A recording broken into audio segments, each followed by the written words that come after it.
Most people believe millionaires think about money because they have a lot of it.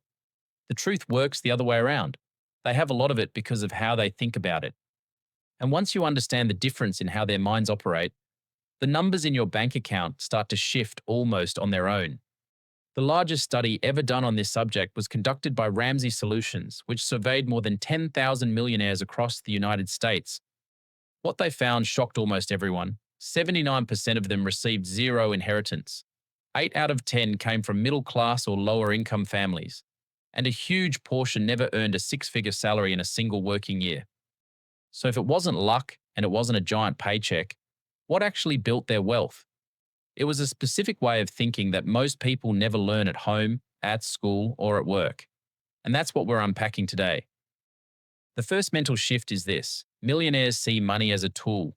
For most people, money represents status. It's the new phone, the leased car, the vacation posted online. For a millionaire, money is fuel. It exists to be put to work. When they earn $1,000, they don't ask what they can buy.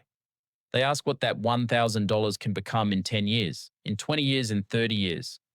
That single question rewires everything.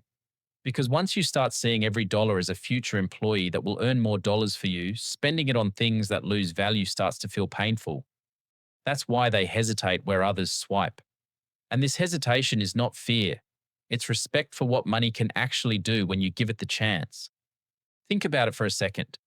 If you spend $500 on something you'll forget about in a year, you didn't just lose $500.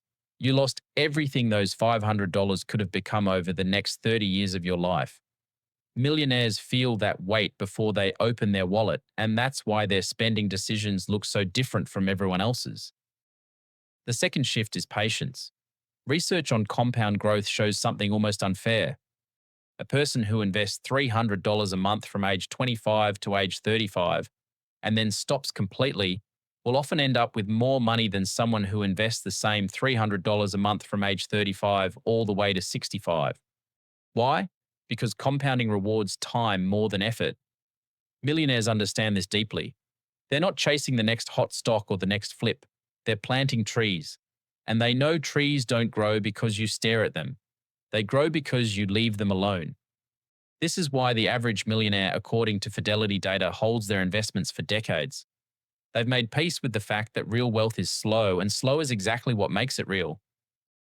The third shift changes how you look at your own paycheck. Middle class thinking says, earn more, spend more. Millionaire thinking says, earn more, own more. When a regular person gets a raise, their lifestyle expands to match it. Bigger apartment, nicer car, more subscriptions. Their income went up, but their wealth stayed flat, and sometimes it even dropped because their fixed costs grew. A millionaire treats a raise as ammunition. The extra income doesn't inflate their life. It gets pointed at assets. Index funds, retirement accounts, real estate, a business, a skill that pays them later. This one habit alone, keeping your lifestyle behind your income, is responsible for more self-made wealth than any single investment strategy on the planet. And the reason it works is simple.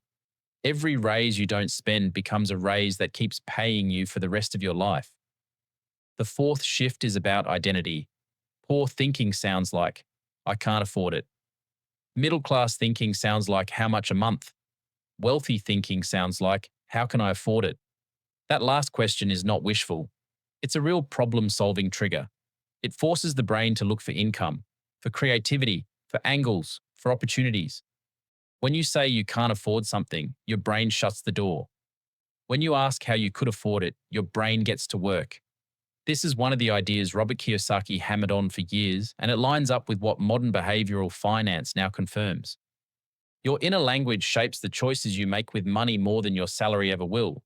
The words you repeat to yourself about money become the ceiling you live under. And most people never realize they were the ones who built that ceiling. The good news is, if you built it, you can also take it down. One honest conversation with yourself about the stories you've been telling about money can open up options you didn't know existed. The fifth shift is where most people are the most surprised.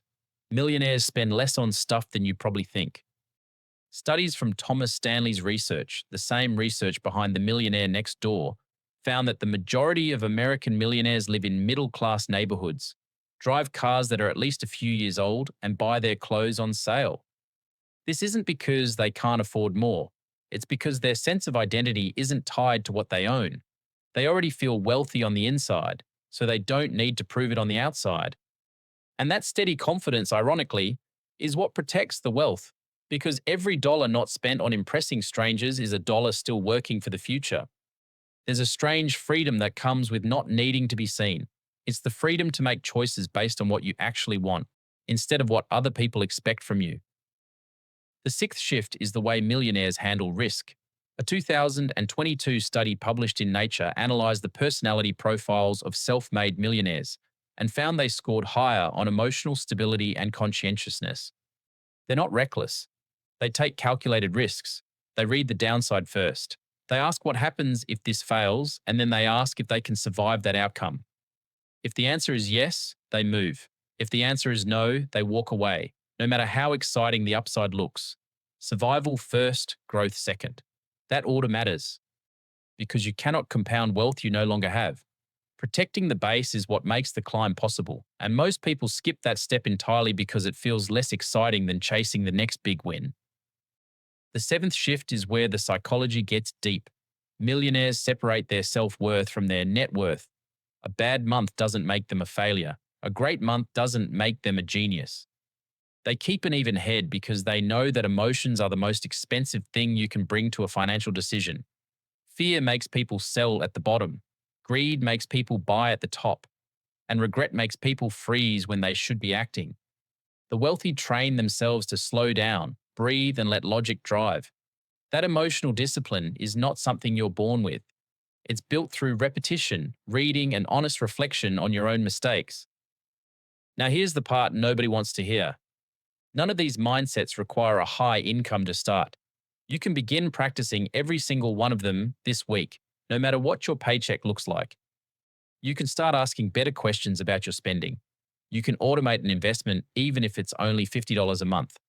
You can delay a purchase by 30 days and see if you still want it. You can read one book on personal finance instead of scrolling for an hour tonight. Small actions done over years are what actually build the millionaire. The mindset comes first. The money follows. Because at the end of the day, wealth is not really about numbers. It's about the version of you willing to think in decades while everyone else thinks in weekends. It's about the version of you who values freedom more than approval. And that version of you doesn't need permission. It just needs to start. Every millionaire the studies looked at had one thing in common at the beginning. They decided long before the money showed up that they were the kind of person who takes their financial life seriously. That decision cost nothing, and it was the most valuable one they ever made. If this shifted something for you, do me a favor and hit the like button, subscribe to the channel, and turn on notifications so you don't miss the next one. I'll see you there.